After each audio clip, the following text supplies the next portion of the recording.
Alright, welcome back. Skymaster 16.5 F-18 build. So today, kind of a slow day, not much going on. Finished up the fuel tanks. Let me show you these guys here. So ugly patch, but it works. This, you won't see any of this. This is because they cut that hole in an odd place, so I patched it. High saw with an aluminum plate. I did this before on another tank and it works fine. Went ahead and got the clunk lines done. This is the main tank. Let me put one out here. I'll show you how I do it. That's how I do it. That's how most people recommend doing it. That way they don't fold back on themselves. Like if you have just like one piece of tubing, they can get folded back on themselves and stuck.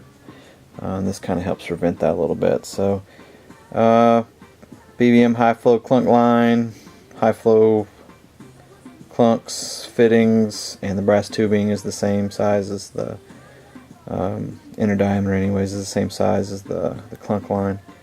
So lock wired on both ends, just a little bit extra security. So that is that.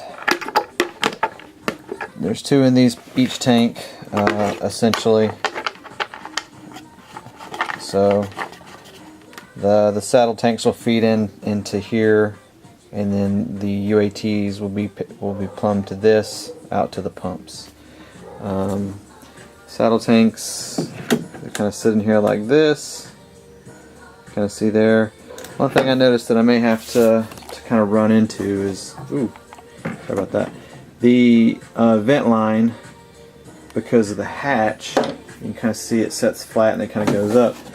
So with it in place, you know, and kind of down in the thing, the vent line, you can't come up too high to hit this. So I may have to kind of take and run the vent line kind of out, you know, this way or that way. I might could come up and do an L, but I don't know if it would hit. So I might try to come up and do an L and see if it clears the hatch. If not, like I said, I'll just drill it kind of going like this.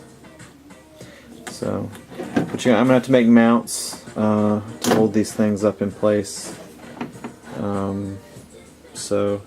But you do have some, what looks like, yeah, you got some ply that you can kind of work with. So I've got to figure out how I'm going to do that, because the gear is right below it, so you really can't build up too much below it. So you have to do some kind of support. You know, you got a bulkhead here that you could go this way and, you know, put a piece of ply, but there's nothing up here that you can kind of sit it on. So we'll have to see how to come up with something for that. May just do like an L bracket, you know, that kind of goes underneath it's like a shelf that it sits on here, and then, you know, make a mount back here to kind of hold it. So we'll see. But I did the same thing with the clunk line on this. I just did, instead of using the brass tubing to make a piece, it wasn't very long, so I just used all tubing on this one. So that's what I did yesterday.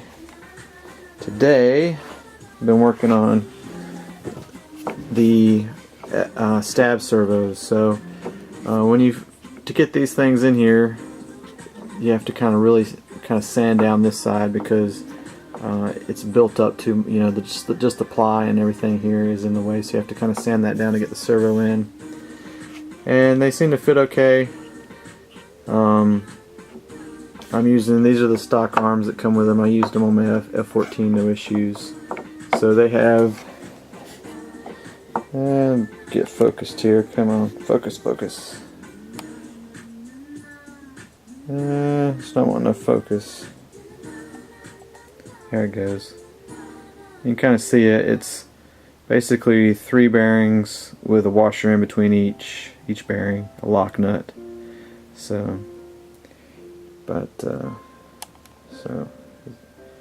wow, focus isn't working right now. Sorry about that. So, But before you lock these things down, one thing you want to make sure, because there is a little bit of up and down room, is you want to get this center point in line with the center of this shaft. That way you get, you know, a good what's the word I'm looking for? I mean, it ain't gonna hurt anything to be a little bit below or a little bit above. It just means the servo is gonna be offset, you know, when it's centered. So I just try to make it in line the best I can, because I mean there's gonna be room anyways. And then you also want to make sure that the shaft comes out parallel this way. So you got kind of two planes. You got a parallel here, and then you want to make sure it's like the shaft's going to come out. You want to make sure this is parallel to the output. I don't know what's going on with my focus. Hold on a minute here. Let's try something. Experiencing technical difficulties. Hold on. Let's turn off autofocus. Let's see what I can get here. Of course, it's not letting me do anything. Okay, so it won't let me touch it while I'm... I don't know why it's not focusing. Let's just try to do this. Come on. There it goes. Okay, so it's got this stupid autofocus on. I'm going to turn that off. Alright, so you want to make sure, you know, this is perpendicular to the, or parallel to the shaft, you know, because it's going to come out straight, or at whatever angle it's at. You want to make sure this is the same angle as this, up and down and left and right. That way you get any, you know, oh gosh, man, wow, sorry about the focusing. But yeah, like I said, just make sure the control arm output little shaft with the bearings on it is parallel, and you know, the up and down and left and right on that shaft for the stab. That'll prevent any kind of binding or wear out, you know, from it not sitting flush on the little arm or the little metal piece that goes inside the stab. Because let's see, what in the world is on the radio? Hold on. Whoa. There we go. Anyways, so these guys are what you have to glue into the stabs. So just like my F-14 and probably a lot of stuff now. So you put that on there, and if that servo is, you know, not flush with this bracket, you know, it's gonna wear, you know. So I always try to get this, you know, as perfect as I can. Gonna need some, it's hard to see, you can't see it in here, but this is that light, it's like a light ply that they use on everything. It's basically doubled up to get the thickness that they want. So it's two pieces of like this kind of ply. Yeah, it's like two of these stacked on top of each other to give you the thickness for this mount. Man, that focus is bothering me. I'll fix that for the next video. I apologize. So it being very soft ply, even with the screws in and dropping CA, it's still, you know, just by tightening them on the F-14, they ended up stripping. So what I did on the F-14 was put actual real thick or 1/4 inch aircraft ply blocks on the back side, and I used longer servo screws just to give it a good bite, because you want this servo to be as secure as possible, you know, because there's a lot of force on it, and you know, being a direct drive and everything. And I'm also going to take, there's not much play back and forth, but on each side of this I'm just going to run a piece of, on this side I'll put a piece of ply, and then on this side I'll probably just use high saw with like a piece of tape over the servo and some oil to keep it from sticking to the servo, and just kind of mold, you know, left and right, just to kind of help secure it. That's kind of why I went with the metal top servos, plus being able to really crank down on these mounts without worrying about them breaking as well. So, but that's where I'm at. Like I said, you're gonna have to sand quite a bit on this side to get the servos in, but other than that, it was pretty easy to do. So that's all I'm working on and after this I'll put the rudder servos in, which are going to be up in here, so that's going to be interesting.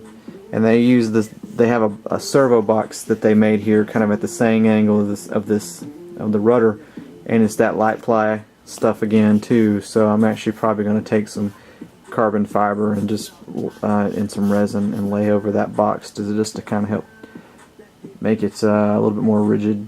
So that is it. Yeah, that's it. So you guys take it easy. Everybody that's a vet or a veteran, or well, a vet, I would say, past, present, and future, have a good weekend. Thanks for your service. And don't forget, I'm doing a 10% discount for veterans this weekend until the, like 12 o'clock Monday night. So if you want got something on my site that you want to order, just send me a PM or an email through the website, or text me, call me, and I'll send you the code to get the 10% off. So you guys take it easy, have a good weekend, and I'll get back to building, take some more pictures, and take it easy.